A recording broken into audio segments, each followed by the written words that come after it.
bem? Tá todo mundo bem? Então vamos dar início ao nosso podcast. Hoje a gente vai abordar um tema muito interessante, é um caso clínico com bastante medicamento, bastante complexidade. E o nome da nossa paciente é IAR, ela tem 55 anos, pesa 83 kg e mede 1,65 m. O IMC dela está indicando obesidade grau 1 e ela convive com diversas doenças, como Parkinson, trombofilia, lúpus, hipertensão, diabetes e dispesia, ou seja, é um quadro bem complexo. É uma combinação bem desafiadora de condições crônicas, múltiplos medicamentos e algumas adaptações necessárias para o seu cuidado. Certo. E além disso tudo, que eu acabei de citar a Emily também, ela faz uso de medicamentos. É uma lista bem extensa. Eu vou citar alguns aqui. Vamos começar pelo Prolopa, Rivaroxabana, Prednisona, Isorsobida, Glibenclamida e eu acho que o mais comum entre esses nomes que eu acabei de citar é o omeprazol. Agora vamos dar uma olhada em cada um desses medicamentos e como ele atua no paciente. Certo, vamos começar pelo Prolopa, composto por levodopa e carbidopa.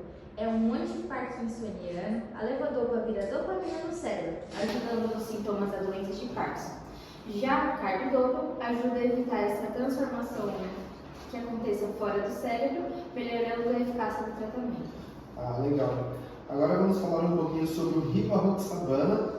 Nome bem diferente, né? Rivaroxabana é um anticoagulante via oral e ele atua inibindo o fator XA.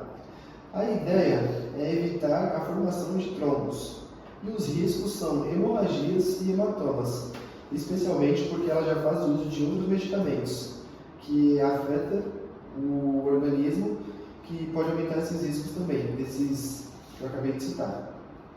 Depois temos Prednisona, que é um corticosteroide usado para controlar a inflamação e modular o sistema imunológico. Só que aqui a gente também tem que pensar nos efeitos adversos, como a hipoglicemia, hipertensão e ganho de peso. Esses efeitos se tornam ainda mais preocupantes, porque a nossa paciente tem diabetes e obesidade. Certo. Agora falando um pouquinho sobre hipertensão, ela usa o Isorsobida, que é um vasodilatador que relaxa os vasos sanguíneos para aliviar a pressão arterial. Embora esse medicamento ajude na pressão, o efeito colateral dele mais comum é a dor de cabeça e o risco de hipotensão. Também temos a glibenclamida, um antidiabético da classe de sulfonilureias. Ele ajuda a estimular a produção de insulina no pâncreas, mas precisa ser administrado com cuidado por conta do risco de hipoglicemia. Certo.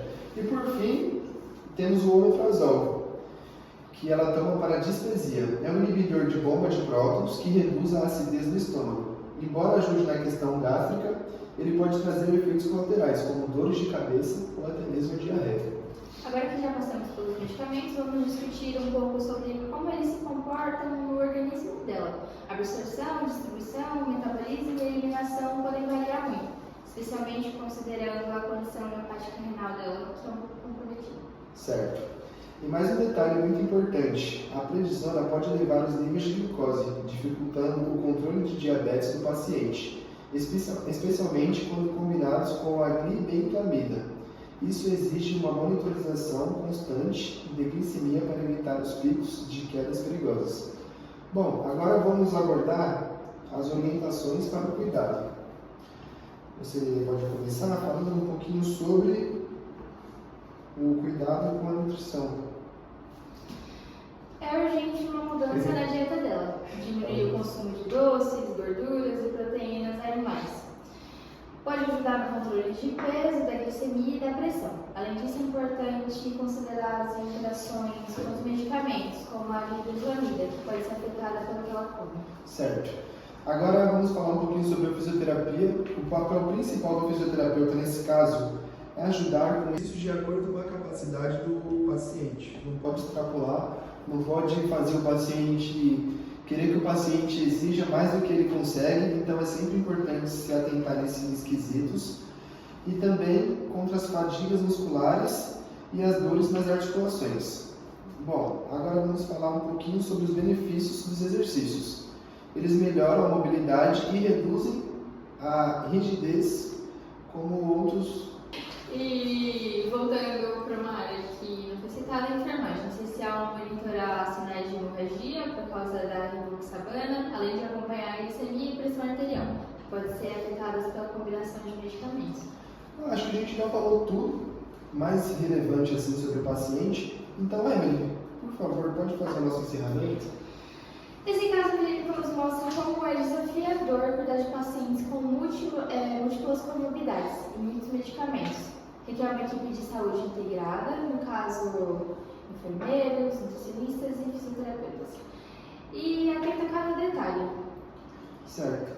Bom, pessoal, esse foi o nosso podcast. Espero que vocês tenham gostado, entendido um pouquinho mais sobre cada medicação.